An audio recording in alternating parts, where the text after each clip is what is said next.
এই উম্মতের সবচেয়ে শ্রেষ্ঠ প্রজন্ম হচ্ছে সাহাবায়ে কেরাম রিদওয়ানুল্লাহি তাআলা আলাইহিম আজমাইন। রাসূলুল্লাহ সাল্লাল্লাহু আলাইহি ওয়াসাল্লামের সোহবতের কারণে, তার সান্নিধ্যে থাকার কারণে তারা এই উম্মতের সবচেয়ে শ্রেষ্ঠতম প্রজন্ম, যাদের ব্যাপারে আল্লাহ রাব্বুল আলামিন বিভিন্ন আয়াতে প্রশংসা বাক্য উল্লেখ করেছেন। তাদের ব্যাপারে তিনি ইরশাদ করেছেন, রাদিয়াল্লাহু আনহুম ওয়া রাদু আনহু, আল্লাহ তাদের ব্যাপারে সন্তুষ্ট, তারাও আল্লাহর প্রতি সন্তুষ্ট। হাদিসের মধ্যে রাসূল করিম সাল্লাল্লাহু আলাইহি ওয়াসাল্লাম সাহাবীদের সম্মান নিয়ে, তাদের মর্যাদা নিয়ে অসংখ্য হাদিস বর্ণনা করে গিয়েছেন। সাহাবীদেরকে ভালোবাসা রাসূলুল্লাহ সাল্লাল্লাহু আলাইহি ওয়াসাল্লামের প্রতি ভালোবাসার কারণেই এমন কথাও তিনি বলেছেন। সাহাবায়ে কেরামের ব্যাপারে তিনি আরও বলেছেন যে আমার সাহাবীদেরকে তোমরা গালি দিবে না, তাদেরকে তোমরা কোনো রকমের কষ্ট দিবে না। এরকম বিভিন্ন হাদিসের মধ্যে আমরা সাহাবায়ে কেরাম রাদিয়াল্লাহু তাআলা আনহুমের ব্যাপারে দিক নির্দেশনা পাই। তো সাহাবীদেরকে ভালোবাসা এটা আমাদের ইমানের একটা অংশ, এটা আমাদের ইমানের দাবি যে আমরা সাহাবীদের ব্যাপারে জানবো, তাদেরকে আমাদের আদর্শ হিসেবে মানব। যেহেতু তারা রাসূলুল্লাহ সাল্লাল্লাহু আলাইহি ওয়াসাল্লামের হাতে গড়া প্রজন্ম, ফলে তারা আমাদের জন্য সবচেয়ে সুন্দর আদর্শ। তো সাহাবায়ে কেরামেরকে নিজেদের আদর্শ বানাতে হলে তাদের ব্যাপারে জানতে হবে।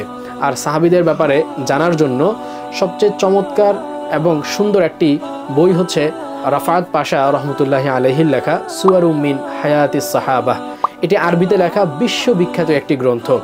এই গ্রন্থটি তার ভাষাগত উপস্থাপনার কারণে, ভাষা সৌন্দর্যের কারণে পুরো বিশ্বব্যাপী সবার কাছে মোটামুটি পরিচিত।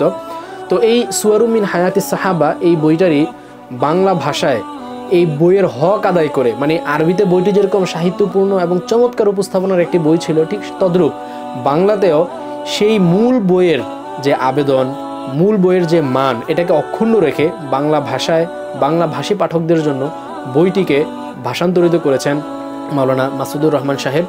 আপনারা আমার পাশেই বইটি দেখতে পাচ্ছেন। 2 খণ্ডে মোট 108 জন সাহাবীর জীবনী আলোচিত হয়েছে। তো এই সুয়ারুম মিন হায়াতিস সাহাবারই বাংলা হচ্ছে সাহাবায়ে কেরামের ঈমান দীপ্ত জীবন। এক একজন সাহাবীর জীবনী পড়বেন এবং আপনার ঈমান আরও উদ্দীপ্ত হবে, আপনার ঈমানের পারদ আরও চওড়া হয়ে যাবে এবং আপনি নিজের দিলের ভেতরে সাহাবায়ে কেরামের প্রতি ভালোবাসা অনুভব করবেন। তাদের প্রতি অন্য রকমের একটা ভালোবাসা আপনার দিলের মধ্যে অনুভব করবেন এবং তাদের মতো হওয়ার একটা অনুপ্রেরণা আপনি পাবেন। তো আপনি যদি সাহাবায়ে কেরামের জীবনী জানতে চান, তাহলে আব্দুর রহমান রাফাত পাশার লেখা এই সাহাবায়ে কেরামের ঈমান দীপ্ত জীবন 2 খণ্ডের এই বইটি হতে পারে আপনার জন্য একটা উত্তম পছন্দ। তো আশা করি সাহাবায়ে কেরামের জীবনী পড়বেন এবং নিজের জীবনকে সাহাবায়ে কেরামের আদর্শে রঙিন করে গড়ে তুলবেন। আল্লাহ রাব্বুল আলামিন আপনাদেরকে তৌফিক দান করুন, আমিন। আসসালামু আলাইকুম ওয়া রাহমাতুল্লাহি ওয়া বারাকাতুহু।